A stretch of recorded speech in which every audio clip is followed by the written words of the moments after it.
we've finished our drawing of our frog and now we are ready to start painting it. While you're looking at this, you may notice that I've added just a few lines, just a few more wrinkles to my frog, and I refined the outline. So that just means I went back in and I did some erasing and cleaning up. And then I added a new little line right in here in the leg. And that was just because as I was thinking about the colors and planning what I was going to paint for my bullfrog, I happened to look up a picture of a bullfrog on my phone, and I noticed that the inside of the leg is yellow right in here, and the outside edges is obviously green with some spots on it.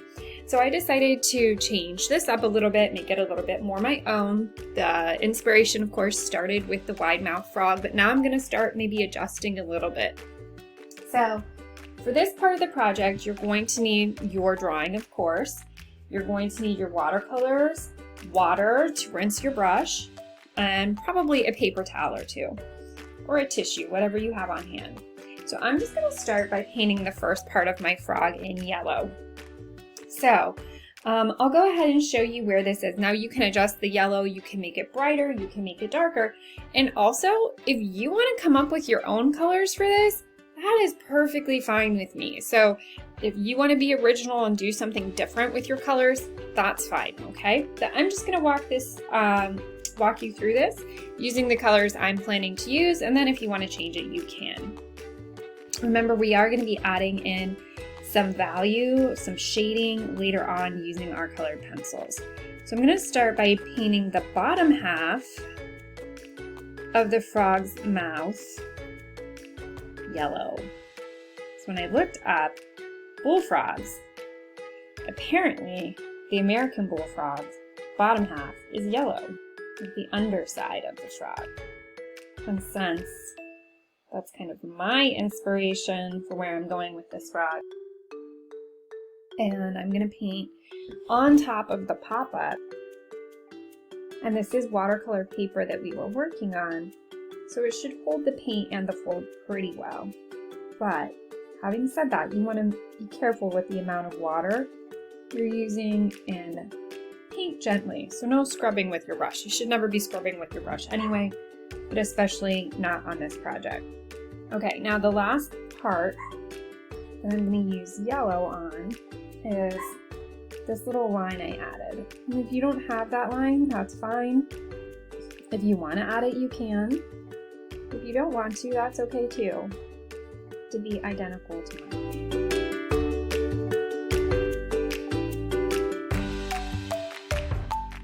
Okay, so now what I'm going to do is I'm going to let this dry. And once it's dry, I'm going to come back in and start painting in some of the other areas. But I'm going to let it dry first because I don't want my watercolors to bleed or run together and mix. Okay, so I'm going to let this dry and we'll come back for the next step. All right, so my yellow paint has dried, and what I'm going to do now is I'm going to be painting in the head green.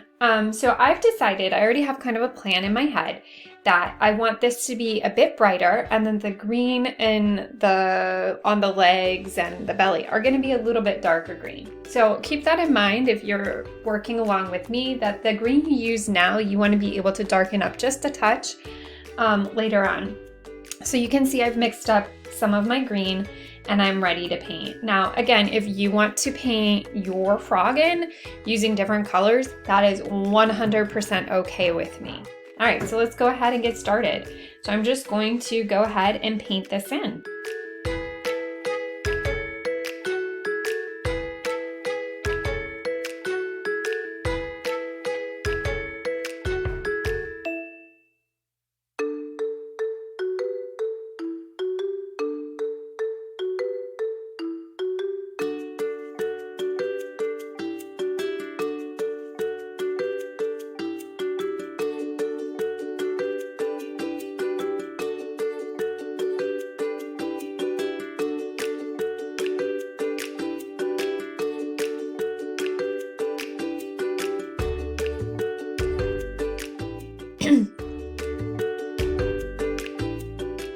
So I'm going to go ahead and let that dry for about 5 minutes or so. So if you're working on watercolor paper, it will dry pretty quickly.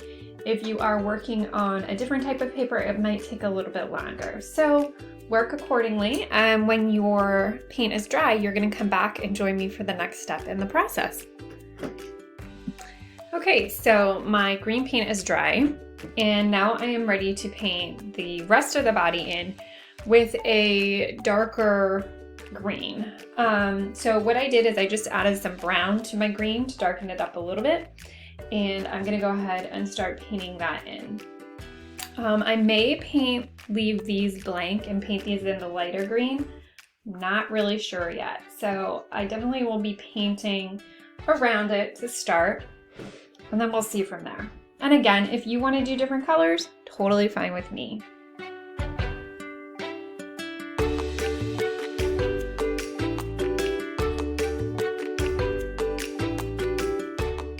Okay, so I'm gonna go ahead and let this dry. And then what I will do is start adding in the finishing touches. All right, so that's dried up. And now what I'm gonna do is I'm gonna go ahead and paint in these little spots that I left on my frog. So I just have some brown. I added a little bit of green too. And again, depending on what you prefer, you can change the color up if you like. And then we're going to be grabbing our colored pencils here in a couple of minutes and making this painting and pop up a little bit more interesting.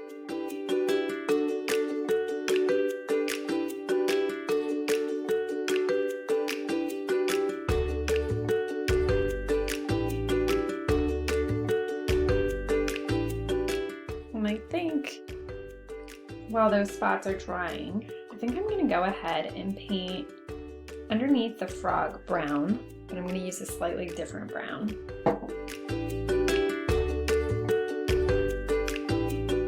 It's going to be a little bit warmer, so a little bit more red.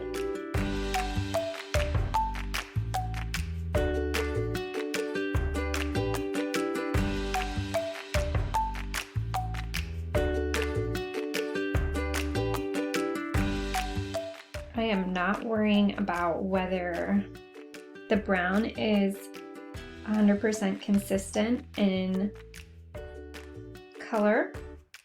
So you may have noticed that I put a little bit of water on my paper, which made the brown spread or look a little bit different in different areas. So if you want to try that out, you can. So just adding a little bit of water and then going in with your paint. It'll change the appearance of the paint.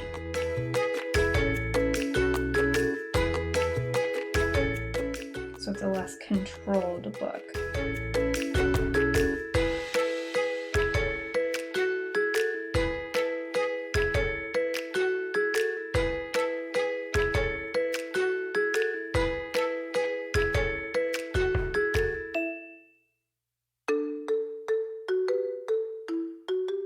Okay, so I'm gonna let that dry, and then what I will do is once it's dry,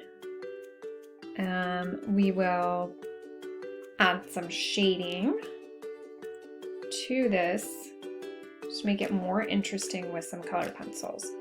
So we'll be back in a couple minutes to do that. Okay, so this looks like it's dry, so I'm going to do my very last step with paint for now, and that is I'm going to add a little bit of color to the background, but I'm going to do something a little bit different, which is a wet on wet painting. So I am just taking a large brush, and I am getting the paper that I'm going to paint wet. I'm not getting the rest of the page wet. I'm working pretty quickly with a large brush, and this I'm not going to have a lot of control over the way the color looks. I mixed up a light blue. Again, it's your choice what color you use for your background. So then I'm just going to go ahead with my light blue that I've mixed up and just begin to brush this on here.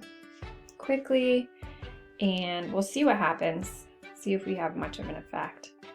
And I really want this fairly light, so I'm gonna just add more water to my brush and spread that out. Get over to the side before it dries out too much.